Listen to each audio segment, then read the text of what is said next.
UP में BJP ने सहकारी बैंकों के चुनाव में स्वीप कर लिया। बीजेपी ने कोऑपरेटिव बैंक चेयरमैन की 39 सीटों में से 48 और वाइस चेयरमैन की 33 में से 32 सीटों पर कब्जा किया है।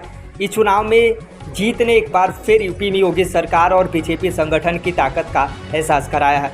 इस चुनाव परिणाम की चर्चा ज़्यादा नहीं हो पाई, लेकिन इस चुनाव ने बीजेपी को जमीन पर एक बार फिर बड़ी और मजबूती दे दी है। संगठन और सरकार दोनों ने इस चुनाव का ढिढोरा नहीं पीटा और प्रदेश कोऑपरेटिव जैसे एक बड़ी संस्था पर दमादार तरीके से बीजेपी कोऑपरेटिव जैसी संस्था पर काबिज हो गई है।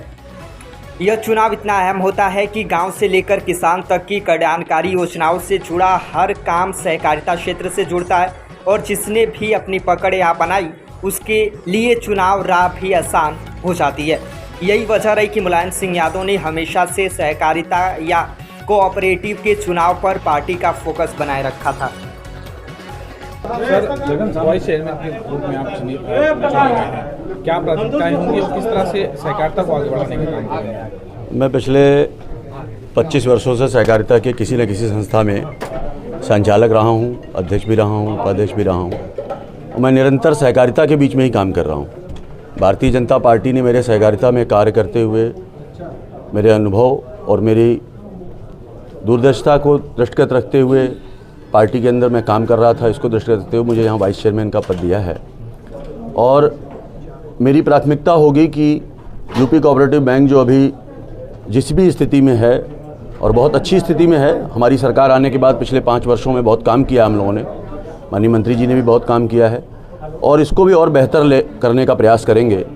अभी हमने 22 ब्रांचें और नई खोली हैं, भविष्य में और भी ब्रांचें खोल करके आरबीआई ने भी दरवाजे खोले हैं सहकारिता के लिए और सहकारिता बड़े पैमाने पर आगे जाने का काम कर रही। माननीय प्रधानमंत्री जी और हमारे यशस्वी गृह मंत्री जिनके पास सहकारिता मंत्रालय भी है, वो दोनों लोग सहकारिता के माध्यम से किसानों, व्यापारियों, मजदूरों, श्रमिकों की उन्नति का काम करने का काम कर रहे हैं।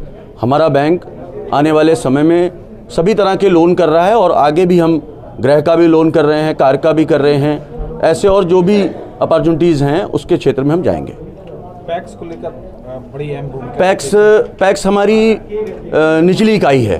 यूपी कोऑपरेटिव बैंक की सबसे नीचे की इकाई पैक्स ही है और पैक्स को हम मजबूत करने का काम कर रहे हैं। बी पैक्स के नाम से नया पैक्स तैयार कर रहे हैं और उसमें बड़े पैमाने पर सदस्यता चल रही। माननीय मंत्री जी के नेतृत्व में 15 लाख से ऊपर सदस्य बन चुके हैं कल तक और लगभग 40 करोड़ रुपए का शेयर भी हमने जमा कर दिया है।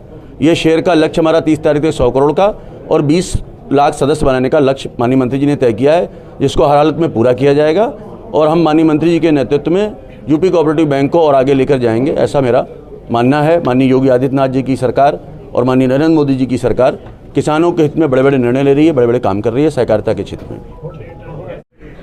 किस तरह का आप चेयरमैन चुने गए हैं जी, क्या प्राथमिकताएं होंगी और किस तरह से आगे बढ़ाने का काम करेंगे सहकारिता? सबसे पहले तो मैं प्रदेश के यशस्वी मुख्यमंत्री आदित्यनाथ जी महाराज जी का धन्यवाद, आभार प्रकट करता हूं कि मुझे ये मौका दिया कि मैं प्रदेश के लिए कुछ खासकर कोऑपरेटिव मूवमेंट में कुछ अपनी सहभागिता दे सकूं, इसका मौका दिया।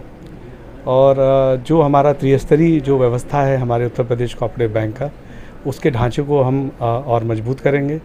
खासकर जो हमारे पैक्स हैं उन पर हमारा विशेष ध्यान रहेगा और उनको हम प्रयास करेंगे कि हम उनको और वित्त पोषित कर सकें ताकि हमारे जो गरीब किसान हैं, जो हमारे अन्नदाता हैं, उनको समय पर खाद, बीज और इन सारी चीज़ों की सहूलियतें हम लोग उपलब्ध करा सकें। खासकर जो हमारे जो किसान हैं, जो अमूमन तौर पे उनको समय समय पर हम देखते हैं कि खाद और बीज की दिक्कतें आती हैं, तो हम अपने वित्त व्यवस्था से हम प्रयास करेंगे कि समय पर उनको ये सारी सुविधाएं मिलें। हमेशा सरकार को केवल किसानों का मुद्दा ही लेकर घेरते हैं, चाहे वो खाद की बात की जाए, चाहे उर्वरक की बात की जाए, उसको लेकर विपक्षी भी घेरते रहते हैं। तो क्या आप चेयरमैन बनने के बाद चीज़ों को संभालेंगे कि इस तरह की समस्या ना हो, सरकार को इस तरह कितना घेरने का काम कराए? देखिए, हमारी सरकार सिर्फ यूपी से भी नहीं, सरकार हमेशा, हमारी भारतीय जनता पार्टी की सरकार हमेशा किसानों पर ही केंद्रित रही है, क्योंकि वो हमारे अन्नदाता हैं।